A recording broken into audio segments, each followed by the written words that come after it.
What's going on, guys, and welcome to my ranking video of all four Expendables films, where I'll be going through each one of them with a fine toothpick, though briefly, where I'll be talking about my highs and lows, worst to best, and I've reviewed all four of these things, which links for those can be found in the description right below here, so check those out when you can.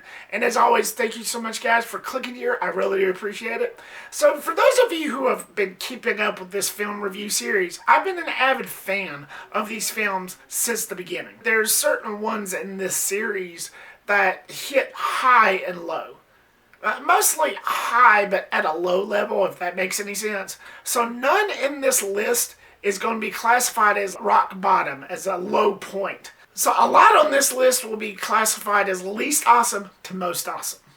So kicking it off with the least awesome, number 4 is Expendables 4, also known as Expendables. On the positive side to this entry, you do get a lot of Jason Statham in it. You do get a lot of him kicking ass and taking names, which is really nice.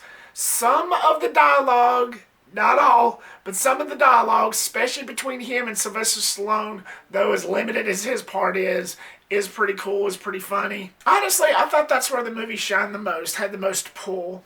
I did like Megan Fox's character.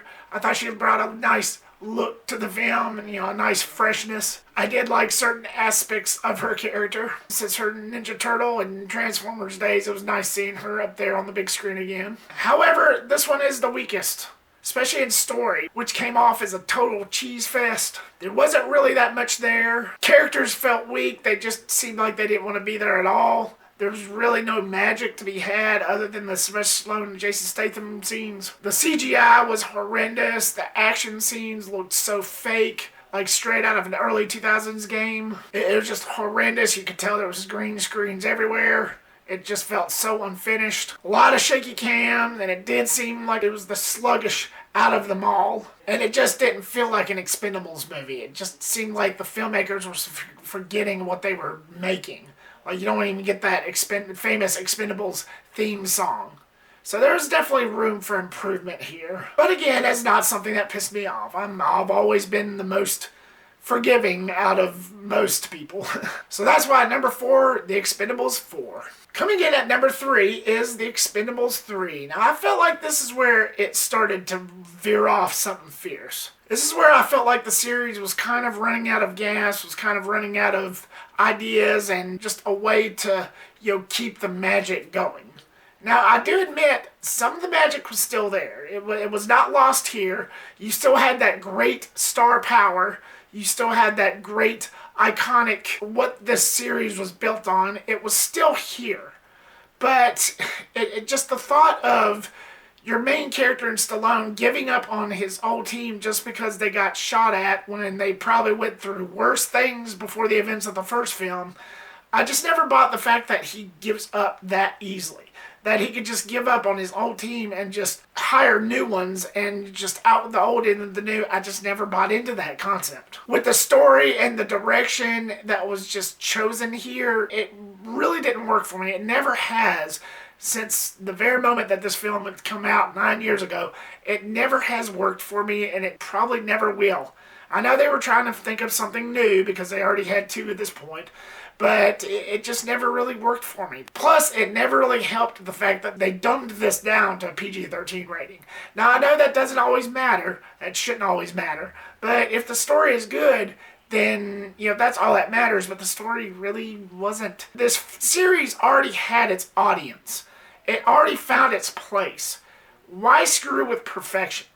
That was one of the ton of mistakes that was made. Because of that, it was painfully panned by critics and a financial kind of a bomb compared to the first 2, especially compared to 2. You don't mess with perfection. What works, works, and you should not mess with it. Stallone's heart was in the right place. It just really wasn't the best idea. The series had its fans. The series had its audience. Why mess that up? So that's why number 3, the Expendables 3. Now, coming in at number 2 is the original OG Expendables, the one that started it all. This film had great potential. Just the whole concept of lumping these hero action icons that you grew up with in the 80s and 90s, putting them into one movie, it's a stroke of genius. I thought Stallone did a really good job at directing. This was fresh off of his fourth Rambo entry, whom he also directed. And I thought he did a really good job. There was some weak elements with the plot points, with the story, which was my main concern. But other than that, the magic was there. It just had great potential. There was some pretty nice elements to just the thought of having all your favorite action icons in one movie. It was a good enough start for a great franchise that unfortunately kind of didn't stay on point. But it was a good enough start. It was definitely a good enough start. That's why the original Expendables goes at number 2. And as you well guessed it, coming in at number 1, the top dog, is the Expendables 2. And this is blatantly obvious by now for those of you who kept up with my review series. Best one out there out of all the 4, even to this day. Star power was off the chain. Got a great story, something that I felt like they definitely realized from their mistake from 1. This one puts that whole throwback action films of the 80s and 90s in perspective in such a balls out way that is pretty much next level perfect for this franchise. You got awesome villains, top level action, the pacing was just perfect, well toned. Riffs on each of the characters' franchises. You get Rambo and the Terminator and Walker Texas Ranger and John McClane.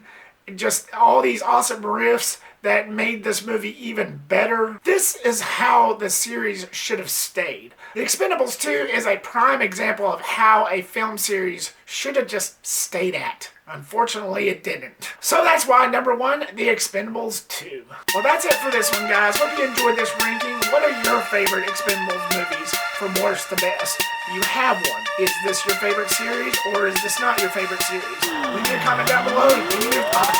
Thank you so much, guys, for watching this. I really do appreciate it. As always, like, subscribe, comment, and share. Make sure